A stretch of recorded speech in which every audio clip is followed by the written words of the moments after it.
जैसा कि हम सभी जानते हैं कि धरती का एक नाम मृत्युलोक भी है, क्योंकि यहाँ जिसका भी जन्म हुआ है उसकी मृत्यु भी निश्चित है। पौराणिक कथाओं के अनुसार संपूर्ण सृष्टि में ऐसे 7 व्यक्ति हैं जो अमर हैं, अर्थात वे कभी नहीं मरेंगे। यह सभी व्यक्ति किसी न किसी श्राप, नियम, वरदान या वचन के कारण अमर है और इन सभी में अनेकों अनेक दिव्य शक्तियाँ भी मौजूद हैं। तो आइए जानते हैं उन 7 दिव्य चिरंजीवियों के बारे में।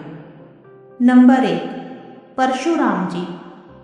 श्री हरि विष्णु के 6वें अवतार माने जाने वाले भगवान परशुराम को अमरत्व का वरदान प्राप्त है।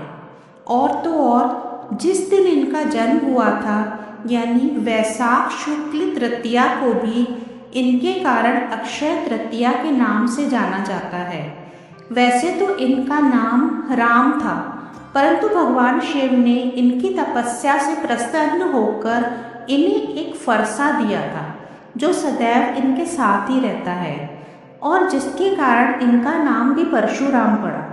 भगवान परशुराम के प्राकट्य का काल तो पता नहीं, परंतु सतयुग, द्वापर युग एवं त्रेता युग, तीनों ही युगों में भगवान परशुराम का वर्णन मिलता है।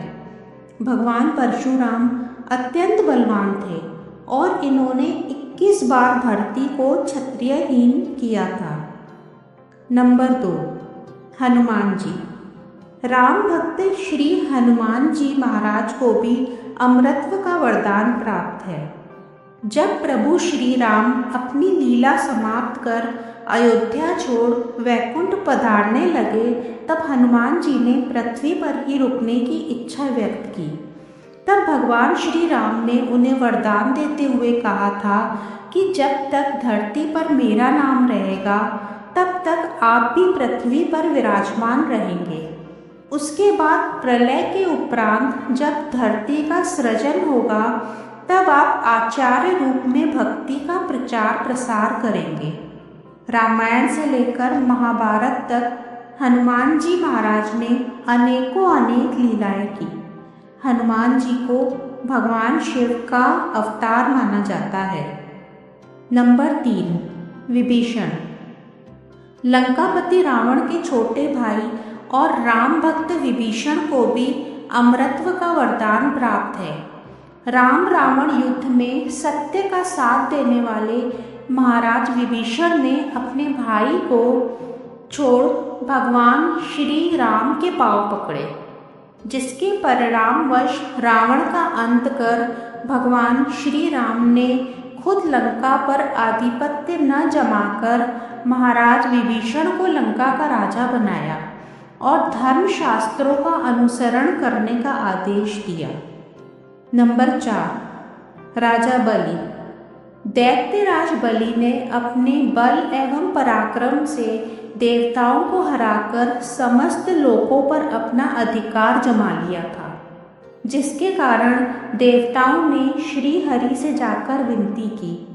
तब भगवान ने वामन अवतार धारण कर राजा बलि से भिक्षा में उसका सर्वस्व हर लिया था और उसने भी अपना सर्वस्व बालक वामन पर खुशी खुशी न्यौछावर कर दिया था, जिससे खुश होकर भगवान श्री हरि ने उसे अनंत काल के लिए पाताल लोक का राजा नियुक्त किया था।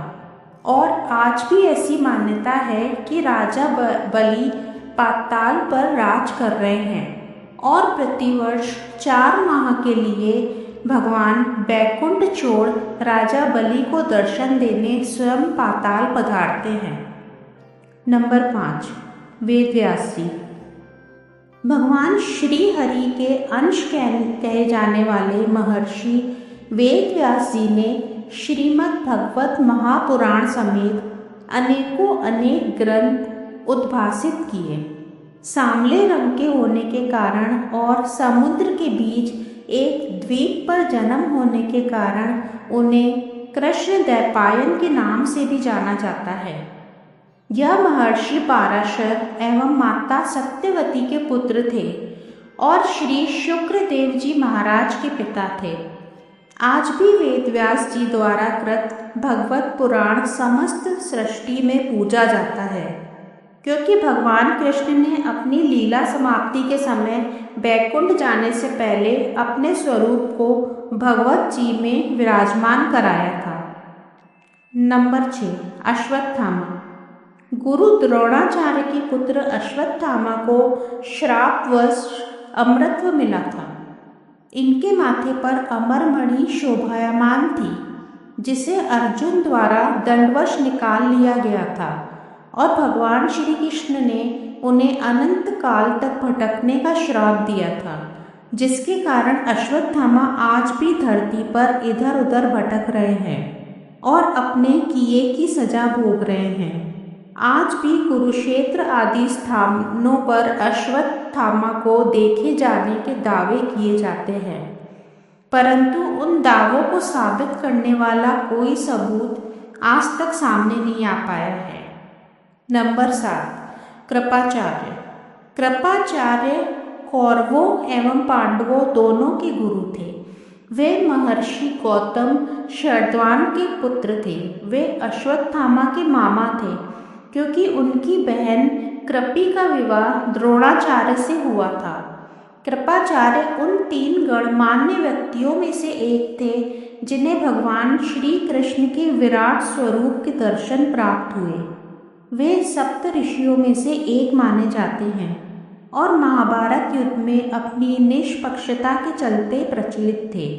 उन्होंने दुर्योधन को पांडवों से संधि करने के लिए बहुत समझाया था, परंतु दुष्ट दुर्योधन ने इनकी बात भी नहीं मानी। इन्हीं कारणों से उन्हें अमरत्व का वरदान भी प्राप्त किया। दोस्तों, अगर आपको ये वीडियो पसंद आया है तो प्लीज़ लाइक और शेयर ज़रूर करें, और अगर आप इस चैनल पर नए हैं तो चैनल को सब्सक्राइब करना बिल्कुल ना भूलें। धन्यवाद।